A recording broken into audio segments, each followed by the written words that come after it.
பொங்கல் வைக்கும் நேரத்தை விட மிக முக்கியம். பாரம்பரியமாக வீட்டிற்கு வெளியே கூடி நின்று பொங்கல் வைத்தால் அது நல்ல விஷயங்களுக்கு சிறந்த தொடக்கமாக அமைந்திடும். பொதுவாகவே தைப்பொங்கல் என்பது தை பிறந்தால் வழி பிறக்கும் என்ற தத்துவ வரிகளுக்கு ஏற்ப எந்த மனிதனாக இருந்தாலும் அவனுடைய வறுமை ஒழிந்து பெருமை சேரக்கூடிய நல்லதொரு நாளாக தைப்பொங்கல் இருக்கிறது. தை மாதம் முதல் தேதியன்று சூரிய பகவான் ஒரு மனிதனுக்கு ராஜயோகத்தை கொடுக்கக்கூடிய நவ கிரகங்களிலேயே முதல் கிரகமாக விளங்கக்கூடிய ஆதித்ய பகவான் தை மாதம் முதல் தேதி மகர ராசிக்கு அடியெடுத்து வைக்கிறார். 12 ராசிகளில் சூரிய பகவான் எந்த ராசியில் இருந்தாலும் தை மாதத்தில் மகர ராசிக்கு சூரிய பகவான் வரும்போது உலகில் உள்ள அனைத்து ஜீவன்களுக்கும் நன்மை கிடைக்கும். வாழ்க்கையில் எவ்வளவு சுணக்கம் இருந்தாலும் அந்த சுணக்கங்கள் விலகி இணக்கமான சூழல் ஏற்படக்கூடிய காலம் என்றால் அது தை மாதம். தை முதல் நாளில் எந்த முயற்சி எடுத்தாலும் அது வெற்றிகரமாக அமையும். அது முத்தாய்ப்பாக முன்னேற்ற பாதையில் அமையும்.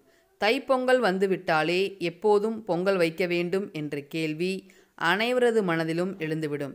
இந்த வருடம் எப்போது பொங்கல் வைக்க வேண்டும்?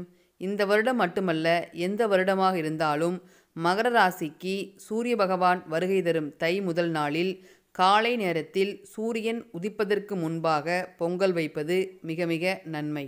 இந்த வருடம் 14ஆம் தேதி சூரிய பொங்கல் வைப்பதாக இருந்தால் காலை 5 மணி முதல் 6 மணிக்குள் பொங்கல் வைத்து சூரிய உதயம் ஆகும்போது பொங்கலை நெய்வேத்தியம் செய்யலாம்.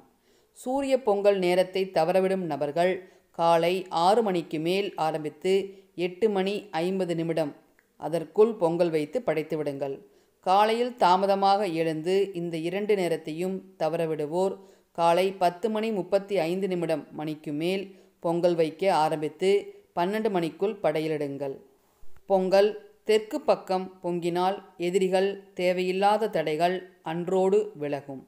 அனைத்து திசைகளிலும் பொங்கல் ஒரே நேரத்தில் பொங்கினால் உங்களுடைய குடும்பத்திற்கு மேன்மை கிடைக்கும் என்பது நம்பிக்கை. விறகு அடுப்பில் பொங்கல் வைப்பது மிகச் சிறந்தது. பொங்கல் வைப்பதற்கு பச்சரிசியுடன் சர்க்கரை பயன்படுத்துவதற்கு பதிலாக மண்டை வெல்லம் என சொல்லக்கூடிய உருண்டை வெல்லத்தை பயன்படுத்துவது நல்லது. கிராமங்களில் பொங்கல் வைப்பதற்கு மண் பானையை பயன்படுத்துவர். நகரங்களில் மண்பானை பயன்படுத்த வாய்ப்பு குறைவு என்றால் பித்தளை பானை பயன்படுத்தவும்.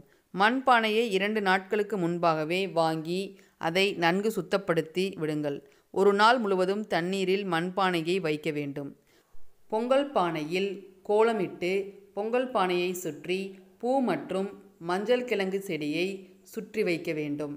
பொங்கல் பொங்கும்போது பொங்கலோ பொங்கல் என்று ஒலி எழுப்ப வேண்டும். பின்னர் அந்த நீரில் பச்சரிசியை போட்டு பொங்கல் வைக்க வேண்டும். பொங்கல் வைத்த பிறகு அதை சூரிய பகவானுக்கு படையலாக படைக்க வேண்டும். படையலில் கரும்பு, பொங்கல், தேங்காய், பழம் மற்றவைகளை வைத்து வழிபட்டு பொங்கலை சிறப்பாக கொண்டாடி மகிழுங்கள். இந்த பதிவு உங்களுக்கு பிடிச்சிருந்தால் லைக் பண்ணுங்கள், உங்கள் நண்பர்களுடன் ஷேர் பண்ணுங்கள், சப்ஸ்கிரைப் படுத்தி எங்களை ஊக்கப்படுத்துங்க. தொடர்ந்து இணைந்திருங்கள். வேறொரு பதிவுடன் சந்திப்போம். நன்றி, வணக்கம். அனைவருக்கும் பொங்கலோ பொங்கல்.